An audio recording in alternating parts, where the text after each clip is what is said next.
Hello friends, welcome to Erode Ammachi Samayal. This is நம்ம வீட்டு சமையல். இன்னைக்கு நம்ம பார்க்க போறது ஒரு சூப்பரான நல்ல டேஸ்டான தேங்காய் எல்லாம் அரைச்சு ஊத்தாத ஒரு அருமையான மீன் குழம்பு நல்ல டேஸ்டா எப்படி செய்யலாம்ன்றத பாப்போம் வாங்க. நம்ம ஈரோடு அம்மாச்சி மசாலா வகைகள் எல்லாமே ஃபர்ஸ்ட் குவாலிட்டி இன்கிரிடியன்ட்ஸ் தான் பயன்படுத்துறோம்.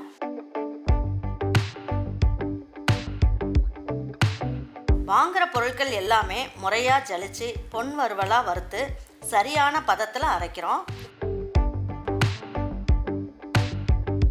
அரைச்ச மசாலாவை நல்லா ஆற வச்சு மறுபடியும் ஜலிச்சு சரியான அளவில் பேக் பண்ணி உங்கள் வீட்டுக்கே சேஃப் அண்ட் செக்யூர்டாக டெலிவரி பண்ணுறோம்.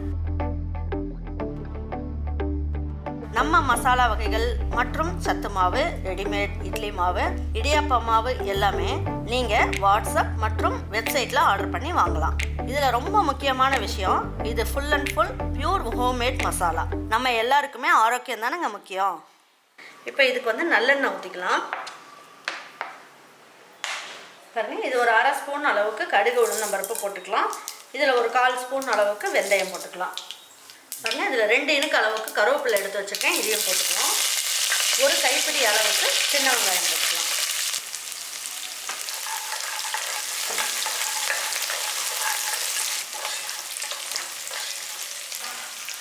பாருங்க, வெங்காயம் நல்லா வதங்கிட்டு இருக்கு. இப்போ இந்த ஸ்டேஜில் இந்த குழம்புக்கு தேவையான அளவுக்கு உப்பு இந்த ஸ்டேஜில் போட்டுடலாம்.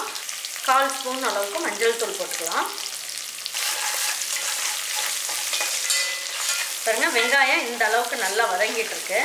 நம்ம தட்டி எடுத்து வச்சிருக்க பூண்டு பல்லு ஒரு 5 பல்லு பூண்டு எடுத்துருக்கேன், அதையும் இந்த எண்ணெயிலேயே வதக்கிடலாம்.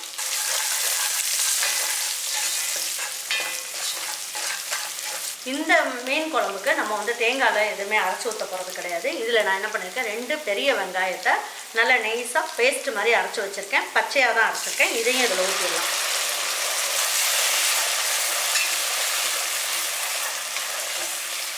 நல்ல எண்ணெயெல்லாம் பிரிஞ்சு வர அளவுக்கு நல்லா வதக்கணும்.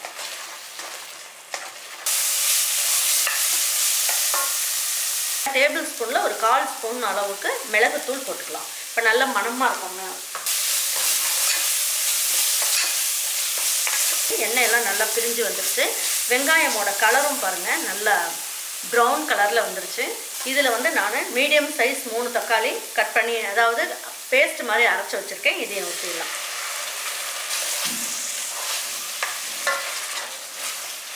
இதோட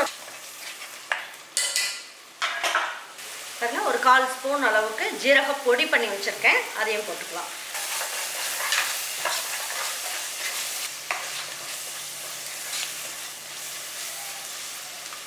பாருங்க, தக்காளி எல்லாம் நல்லா வதங்கிடுச்சு. இப்போ நம்ம காரத்துக்கு அப்படின்னு பார்த்தீங்கன்னா டேபிள் ஸ்பூனில் 1 ஸ்பூன் அளவுக்கு ரெட் சில்லி பவுடர் போடலாம். இப்போ மல்லித்தூளை என்ன பண்ணலாம், இதில் 1/2 ஸ்பூன் அளவுக்கு போட்டுக்கலாம். இப்போ நல்லா வதக்கிடலாம். நம்மளுடைய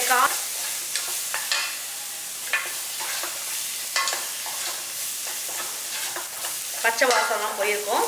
இப்போ என்ன பண்ணுவோம், தண்ணி ஊற்றிடலாம்.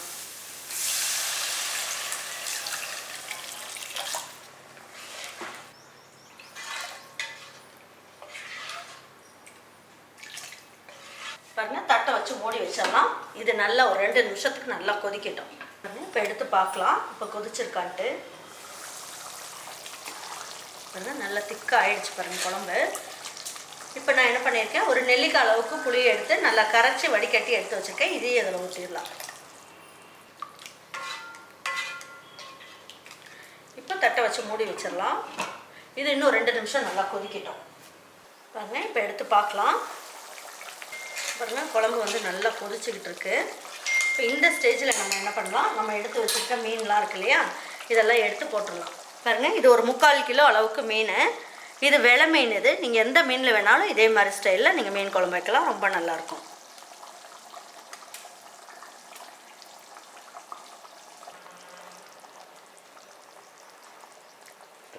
குழம்புக்குள்ளே எல்லா மீனும் போகிற மாதிரி நல்லா அந்த மாதிரி கலக்கி விட்டுருங்க. இப்போ தட்டை வந்து லேசாக மூடி வைக்கலாம். இது ஒரு 3 நிமிஷத்துக்கு நல்லா ஹை ஃப்ளேமில் இருக்கட்டும். அதுக்கப்புறம் எப்படி இருக்குன்றதை பார்ப்போம்.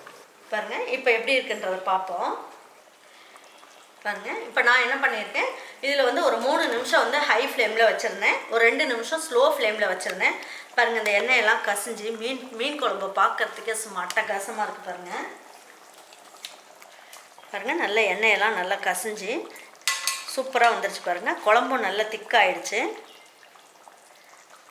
சும்மா ஒரு அரை கரண்டி அளவுக்கு குழம்பு ஊற்றி ஒரு தட்டு சாதம் சாப்பிட்லாம், அந்த அளவுக்கு அருமையாக இருக்கும் பாருங்கள். இன்றைக்கி வந்து மீன் குழம்புக்கு நம்ம தேங்காயெலாம் எதுவுமே அரைச்சி ஊற்றாமல் நல்ல வெங்காயம் தக்காளி இதெல்லாம் போட்டு நம்ம செஞ்சுருக்கிறதுனால இந்த மீன் குழம்பு வந்து 2 நாள் வச்சுருந்தாலும் இது கெட்டே போகாது. இது கொஞ்சம் வித்தியாசமான சுவையிலும் இருக்கும். இதை உங்கள் வீட்டில் இருக்க பிள்ளைங்களுக்கும் பெரியவங்க எல்லாருக்குமே செஞ்சு கொடுத்துட்டு அவங்களுக்கெல்லாம் பிடிச்சிருந்ததுன்னா லைக் பண்ணுங்கள், ஷேர் பண்ணுங்கள், சப்ஸ்கிரைப் பண்ணுங்கள், மறந்துடாமல் கமெண்ட்ஸ் பண்ணுங்கள். தேங்க்யூ ஃபார் வாட்சிங் ஈரோடு அம்மாச்சி சமையல். தேங்க்யூ.